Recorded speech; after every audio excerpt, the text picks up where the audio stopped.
কারণে।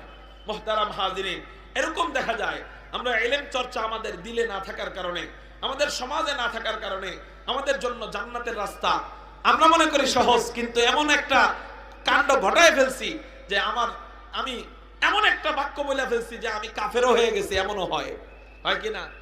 এমন একটা বাক্য বলছে যে সে এই কুফরি বাক্যটা মুখ দিয়ে আইনা ফেলছে। মুহতারাম হাজিরিন, এইজন্য নবীজি হাদিসের মধ্যে বলেন, মান সালাকা তরিকান ইয়ালতামিসু বিহি ইলমান সাহালাল্লাহু বিহি তরিকাম মিন তুরুকিল জান্নাহ। যে ব্যক্তি ইলম অর্জনের জন্য কোন পথে চলবে, আল্লাহ পাক রব্বুল আলামিন তার জন্য জান্নাতের রাস্তা সহজ করে দিবেন। অর্থাৎ এর অনেক ব্যাখ্যা, এটার একটা উদাহরণ মাত্র দিলাম।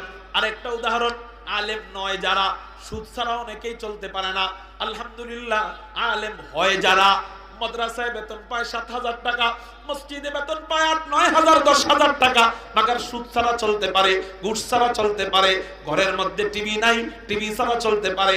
কিন্তু আপনি চাইলেও ঘর থেকে টিভি নামাইতে পারবেন না, আপনি চাইলেও সুদ বাদ দিতে পারবেন না, আপনি চাইলেও ঘুষ হঠাৎ করে বাদ দিতে পারবেন না। কেন পারবেন না? আপনার জন্য জান্নাতের রাস্তায় চলতে এত কঠিন হয়ে যায় কেন? ইলম না থাকার কারণে। যারা ইলম অর্জন করে, আল্লাহ তাদের সিচুয়েশনটা এমন করে দেয়, তাদের অবস্থাটা এমন করে দেয়, তাদের ব্যক্তিগত অবস্থা, তাদের পারিবারিক অবস্থা, তাদের সামাজিক অবস্থা, তাদের ঘরের ভিতরের অবস্থা, তাদের বাইরের ভিতরের অবস্থা, সবগুলা আল্লাহ এমন অবস্থা করে দেয় যে সে গুনাহ ছাড়া সুন্দরভাবে জীবন যাপন করতে পারে।